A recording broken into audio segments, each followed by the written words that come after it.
మిత్రులారా నమస్కారం. నేను మీ డాక్టర్ చిరుమామిళ్ళ మురళీ మనోహర్. ఈ వీడియోలో ఒక అద్భుతమైన విషయాన్ని మనం తెలుసుకోబోతున్నాం. ఎవరికి వాళ్ళ లోపల జరిగేటటువంటి సమస్యలను తెలుసుకునే పద్ధతి కొన్ని ఉన్నాయి. Medicine to A level of common man అంటారు. ఇలాంటి వాటిలో ఒక ముఖ్యమైనది ఏంటంటే మన శరీరం పంపేటటువంటి వ్యక్త లక్షణాలను గుర్తించడం. దీంట్లో ముఖ్యంగా నాలుకని పరిశీలించడం. మన శరీరంలో ఉండేటటువంటి జీవశక్తి, జీర్ణక్రియ అంటే డైజెషన్ అనేవి ఒక అంతులేని మహాసముద్రం. ఈ సముద్రంలో రోజువారీ మన జీవనశైలి అలవాట్లు, తినే తిండి అనేవి ఒక అలల సునామీ అని చెప్పుకోవచ్చు. ఒక్కో అల కూడా ఈ శరీరంలో అంతర్గత వ్యవస్థలపైన తీవ్రమైన ప్రభావాన్ని చూపిస్తుంది. చాలామందికి వాళ్ళ ఆరోగ్యం గురించి పూర్తిగా అర్థం కాదు. పైగా శరీరంలో జరిగే మార్పుల్ని చాలా తేలిగ్గా తీసుకుంటారు, పట్టించుకోరు పెద్దగా. అంటే వాటిని ఒక చిన్న సమస్యలాగా చూసి వదిలేస్తారు. అలాంటి ఒక కీలకమైన సూచనే నాలుకపైన ఏర్పడే తెల్లటి పొర.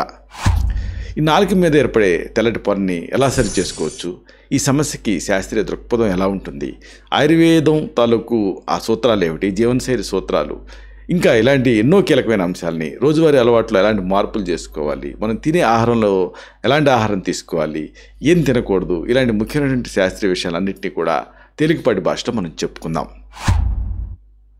ఆయుర్వేదంలో అసలు ఆమం అంటే ఏమిటి అనేది తెలుసుకోవాలి. చూడండి, ఆమం అనేది ఒక సంస్కృత పదం. దీని అర్థం ఏంటంటే జీర్ణం కానిది లేదా ఉడికించనిది అని లిటరరీ మీనింగ్ ఇది.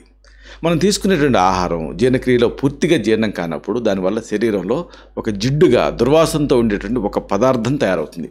అదే ఆమం. ఇది మొదట జీర్ణ వ్యవస్థలో పెరిగిపోతుంది. కాలక్రమేణా ఇది శరీర భాగాలకి వ్యాపిస్తుంది. దీంతో అనేక రోగాలు తాలూకు విషవలయంలో మనం చిక్కుపోతాం. అనేక ఆరోగ్య సమస్యలు, రుగ్మతలు మనని చుట్టుముడతాయి.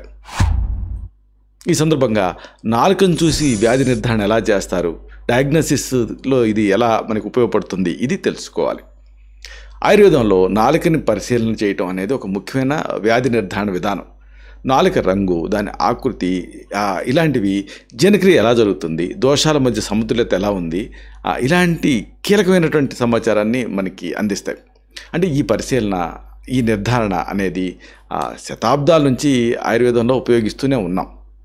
ఉదాహరణకు తెల్లగా మందంగా ఉండే పొర ఉందనుకోండి నాలుక మీద, అది ముఖ్యంగా ఉదయం పూట కనిపిస్తుంది.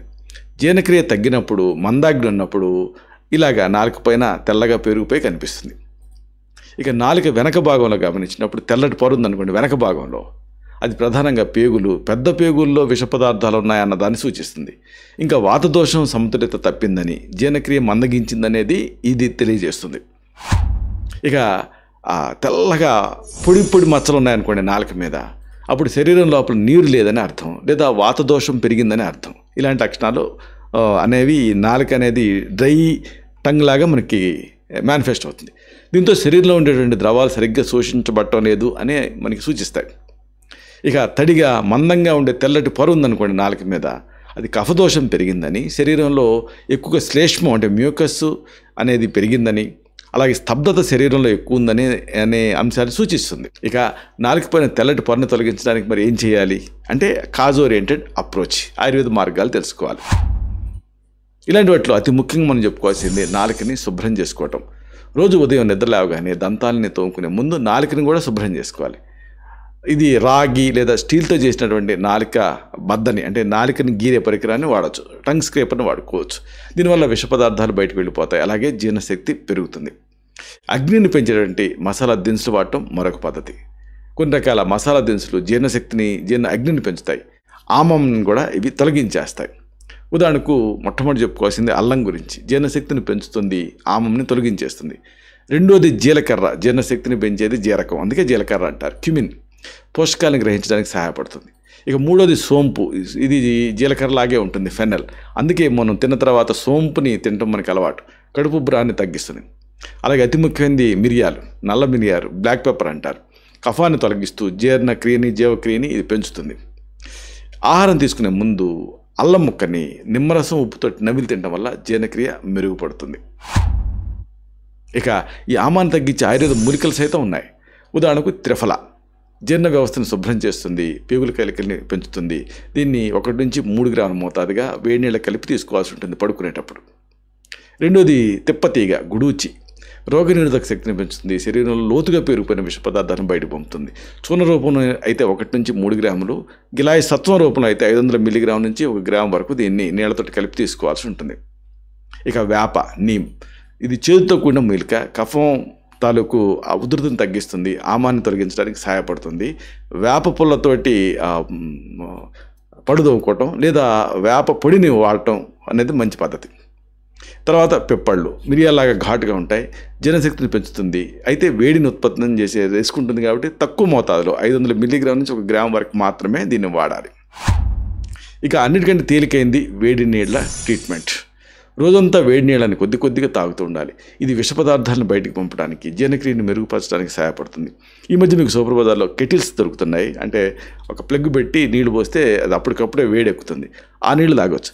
ఫ్లాస్క్లో కొంతమంది నీళ్లు పోసుకొని తాగుతున్నారు, కానీ ఆ ఫ్లాస్క్ని కడగటం, దాంట్లో మళ్ళీ గాలి వెళ్ళక చెడు వాసన రావటం, దాంతో మళ్ళీ ఆమం ఎక్కువ అవటం జరుగుతుంది.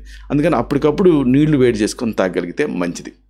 ఇక చల్లటి పానీయాలు తాగటం మానేయండి, ఎందుకంటే ఇవి అగ్నిని అణిచేసేసి ఆమాన్ని పెంచేస్తాయి కాబట్టి. ముగింపుగా మీకు ఒక ముఖ్యమైన మాటని విన్నవించాలి. నాలుక పైన తెల్లటి పొర అనేది కేవలం ఒక సాధారణ విషయం కాదు. ఇది మన జీర్ణశక్తిని ఇండికేట్ చేస్తుంది. అంటే జీర్ణశక్తి తగ్గిందని, శరీరంలో విష పదార్థాలు పెరిగిపోయాయని తెలియజేసే ఒక హెచ్చరిక. ఈ సమస్యని సరిదిద్దాలంటే రోజువారీ అలవాట్లని, ఆహారపు నియమాన్ని సరి చేసుకోవాలి. దీంతో పాటు ఆయుర్వేదంలో చెప్పినట్లు అగ్నిని పెంచే మూలికలు తీసుకోవాలి. ఈ చిన్నపాటి జాగ్రత్తలతో మన శరీరంలో సమతుల్యతని తిరిగి సాధించవచ్చు.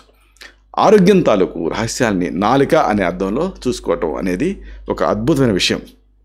మీ శరీరం మీకు పంపే ఈ సూచనలను ఎప్పుడు కూడా విస్మరించకండి. ఈ సంకేతాలని అర్థం చేసుకున్నారనుకోండి, మీలో ఒక కొత్త వెలుగు, ఆరోగ్యం అనేది ప్రకాశిస్తుంది. మీ శరీరం మీతో చేసే ప్రతి సంభాషణని మీరు వినాలి, ఎందుకంటే అది మీ శ్రేయస్సు గురించే మాట్లాడుతుంది.